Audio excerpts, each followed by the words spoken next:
Cars is kindly sponsored by Convertible, the only car history checking service you'll need, which references more than 20 databases globally to make sure you don't buy a car with a hidden past. For a special discount on the service, please use the link in the description down below. And now, today's feature presentation.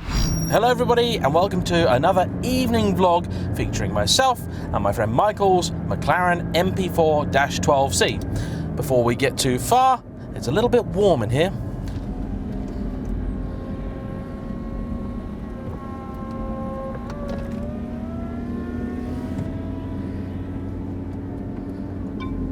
Much better. In my last video with this car, I talked about it as a potential rival for a sort of new Porsche Boxster, and I finished by saying, should I buy one of these cars?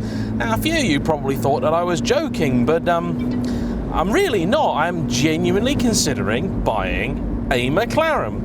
I know many of you will be quick to point out that I am allegedly that man that hates McLarens. I have refuted this claim on many occasions, but it doesn't actually matter because we're talking about a car which is 10 years old. It is well outside of its original factory warranty, and this means that if anything were to go wrong with it, I've got pretty much no need to even talk to McLaren. So that's fine. And I suspect probably the way that they would want it too. On paper, this is pretty much a perfect car for me. You see, I love convertibles. I absolutely adore the feeling of the wind in your hair driving around on an evening like tonight. It's absolute perfection. But I've rarely owned one, and the reason for that is quite simple. I don't like soft-top convertibles because they look awful. I can just about justify it with the S2000 because it's sort of cheap enough. But for anything else, I just won't have it, and that's a quirk of me. That's my bad. That's me being really picky. And most of the hardtop convertibles I could have afforded previously were things like Merc SLK and cars that just never really appealed all that much.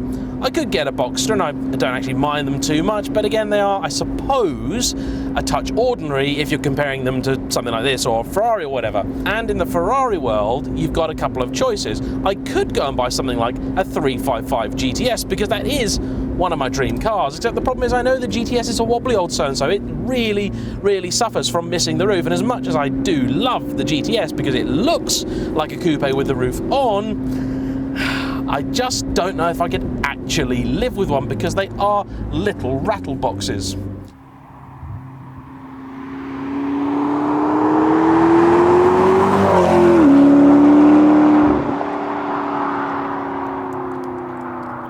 After the 355, Ferrari stopped doing Targa tops, so you had a 360 and 430, and it wasn't until 458 where you got a folding hardtop. I'm ignoring California here because, again, not really the kind of car that I am after. I haven't actually driven one, but that will be changing tomorrow morning with any luck. A 458 Spider to purchase is going to run you, well, probably about £140,000, or to put it another way, about 50 grand more than one of these, and possibly a little bit more. And this is a car which performs just as well, is also very comfortable, has exotic looks, a great badge. Okay, the Ferrari kind of trumps it on sound, although I have to say the 458 I never found to be the most sonorous of all Ferraris. No, a lot of people will be up in arms about that, but actually it just makes a lot of noise. You can get them to sound a little bit nicer, but most exhaust systems that do that also make them sound a lot louder. And I don't really like super loud cars anymore. It's just not my thing. The McLaren is also extraordinarily good at going fast. I have actually put a few hundred miles on this car because Michael has been an exceptional friend and let me borrow it for a few days and take it all over the shop. I have found that it is very comfortable when going slow, very nice. The stereo is actually pretty good. I was surprised too. I normally don't like Meridian stuff. And it's also, when you're in the mood for it, shockingly, devastatingly, gobsmackingly fast. Allow me to demonstrate.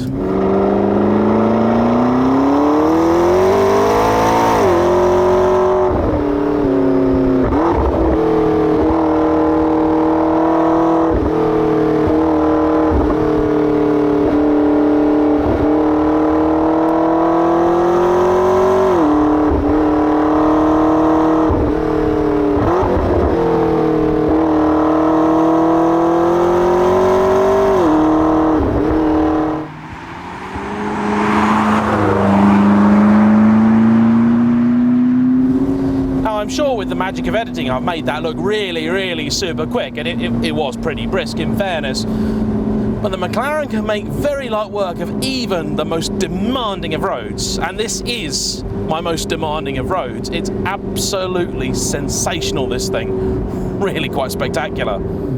It's also very practical, having a large storage space up front and even a little bit of space behind me as well when the roof is up for storing just your odds and sods when you're on a long journey. I have done some longer trips in it too, 100 miles or so. Even with the roof down, it's very comfortable, very refined, and absolutely fabulous daily driver. So, it's good at going slow, it's great at going fast, it's practical, it looks wonderful, it's got a brilliant badge on it. Why haven't I already bought one of these? There are a few reasons. Allow me to go through them now. First off, this is a little bit more money than I have. You would be looking at about 80 to 90,000 pounds to buy one of these, and I'm sort of about 2/3 of the way there. That isn't a reason to not buy one, but that is why I haven't bought one just yet. There's also the small issue of the relationship between myself and McLaren. I don't think McLaren themselves really care what I do, whether I buy one of their cars or not. However, pretty confident there isn't a single McLaren garage out there that will want to go anywhere near me. I am also, I'll be completely honest, at the stage in my YouTube career now where if I am buying something like this, making this kind of investment, I would like to try and do something a little bit sort of value added with it. And that doesn't mean just for me, that means for you too, because if I were to find a way of creating extra content with a car like this, working with the factory, that kind of stuff, that means more money for me, more videos for you, which means more cars for me, which means more videos for you. Everybody wins.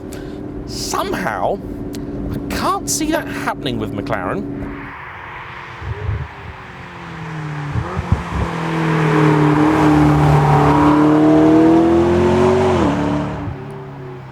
But again, this is not really a deal-breaking issue. This is not something I'm particularly concerned about. Reliability is a bit of a worry, I'll be honest. Now, I have in many videos said that what you just do with one of these cars is go and get yourself a thorny warranty. And that's probably what I would do. This car has had on it in the past a thorny warranty. Indeed, if I could afford it, I'd probably very much like to buy this exact car. But I know that I can't afford it, and I know that it's probably not for sale. I mean, everything is ultimately for sale, but this one, at this point in time, I don't think Michael is actually looking to get rid of. I know he's not actually, like, super smitten with it, like he's not totally in love with it, but I think it's fair to say that he also really doesn't want to get rid of it because it has been so good to him, and it sort of fills a very particular role. I think it would be fair to say, of all of his cars, this might be one of those that he knows he would regret selling the moment he'd actually got rid of it. So there is that to consider, because if I say did buy this car, I would know its history and it's been really reliable and good and everything, and I'm hoping it would carry on that way. However, if I were to buy another car, you take a gamble. This isn't even really a specifically McLaren thing. This can happen with any brand, really. There are good cars and bad cars out there from everyone. It just so happens that with McLaren, fixing those problem cars is particularly difficult and expensive.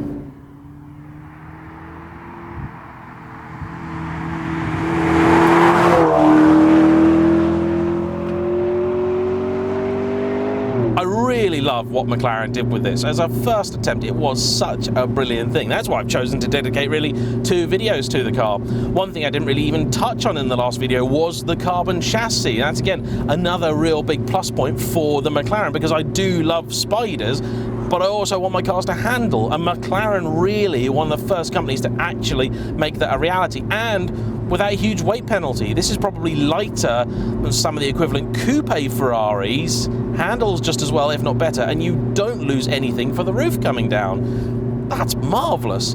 It is a little bit sad that a lot of other companies have yet to catch up with McLaren's chassis tech. I know that carbon fibre isn't the be-all and end-all, but McLaren have proven you can somewhat have your cake and eat it too. Okay, this is not as spacious as, say, an equivalent Ferrari inside, but it's got enough room for me, still feels very special, and I like it in here. It's a nice interior. These early cars in particular, you can tell that they really put some effort into them. They feel like a special thing. Love the way those wing mirrors sit out on these beautiful stalks, a little bit of aero detailing and stuff. It's a fabulous thing to behold. I like looking at this car. It's nice. If I could have a 650S, I probably would have one of those.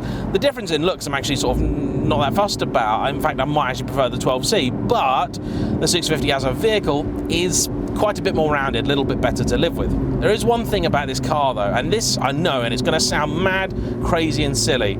This is, I think, what's putting me off buying one.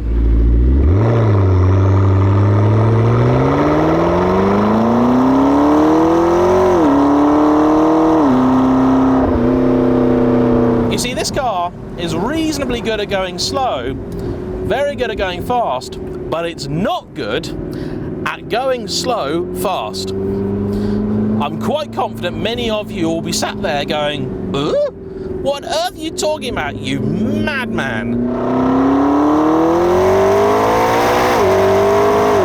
That sounds like something Ron Burgundy or Alan Partridge might say. There's nothing more I like than going slow fast. Well, this is a thing, and maybe once I've explained it, you'll know what I mean. Tell me in the comments if you do, you think I'm just talking out my backside. A lot of my cars are quite capable of going a lot quicker than I generally drive them. On occasion, one of course does like to give them an Italian tune-up, but by and large, I don't want to drive like a Wally. I like to drive the car at sort of 5 or 6 tenths, just enjoying it, respecting all the speed limits, just having a little bit of fun. The S2000, I do it all the time. I take it out and I drive it and I pretend like it doesn't even have VTEC in it. So you change up at 6,000 RPM and that's it. You pretend it's got 150 horsepower. You drive it hard, but within those confines.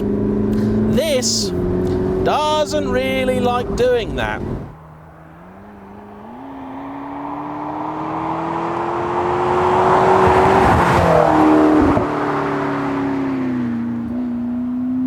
You see, the steering, it works well enough at low speeds, but it really comes alive when you start pushing on. Same with the engine. Below 4,000 RPM, it's got nothing.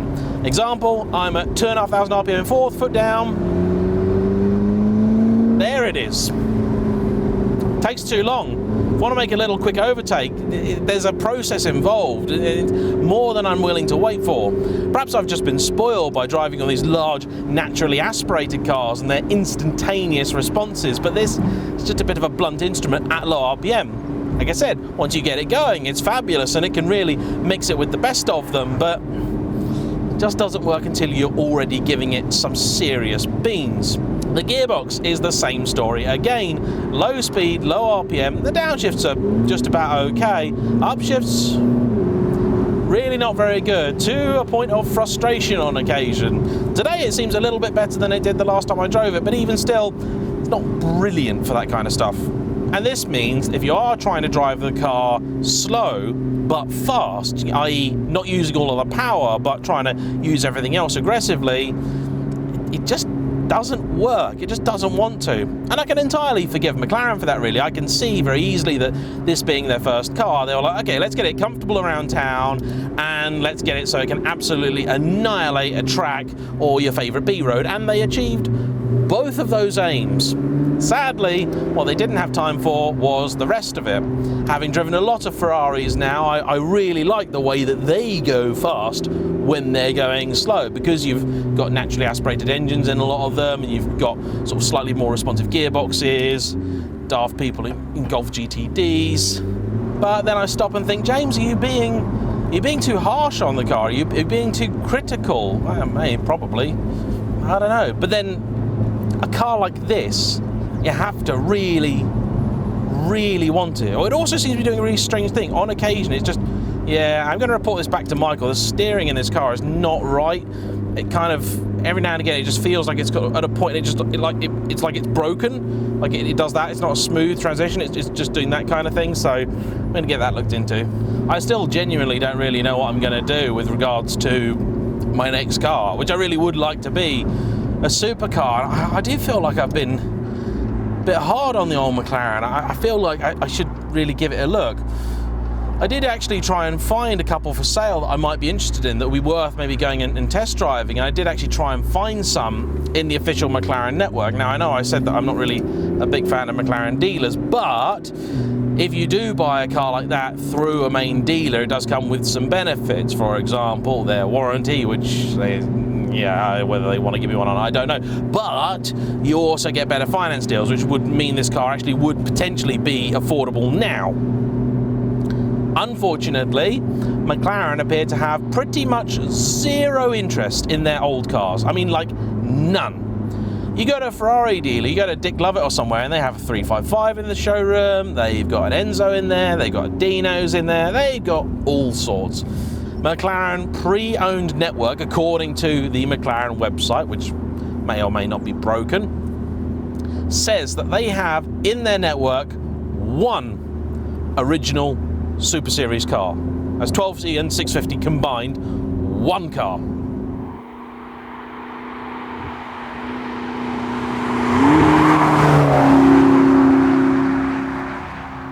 That's just a shame. I really want to see McLaren supporting their old cars better, because I think that is a route to actually making the new cars more desirable. I've gone into this many times. It's such a shame to see. Like, why can't you help out these old cars? Why can't you support them? Make them easy to buy and run and own and enjoyable, because they can be brilliant. They are brilliant cars. But McLaren just... This is not a new development. I mean, it's been like this for years. Dealers just have zero interest in carrying old cars. None. It will be interesting to see how Artura changes the landscape, whether it's going to sort of start really replacing the 570S, or if people actually are just quite happy with their 570s. I think that's also definitely possible. The other thing stopping me from buying one of these cars is because I'm not sure there is a way for me to really win if I do that. What do I mean? Well, if I buy one of these and it's nothing but lovely and sunshine and roses and brilliant to own and fantastic and wonderful, and I have no issues with it, all I am going to get in the comments all the time is a whole bunch of McLaren fanboys just going, "Ah, see, we told you so, oh, you naysayer, how dare you, you've ruined McLaren."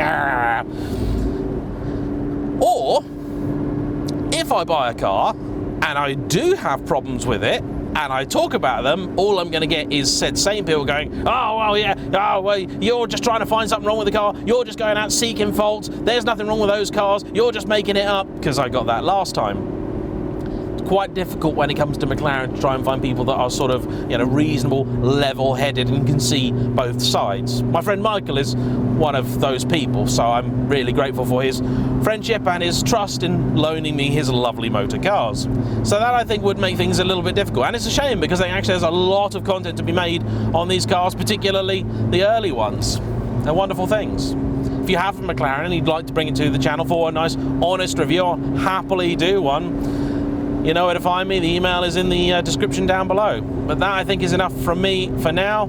So please like, comment down below, subscribe if you haven't already, and I'll see you for the next one. Bye-bye.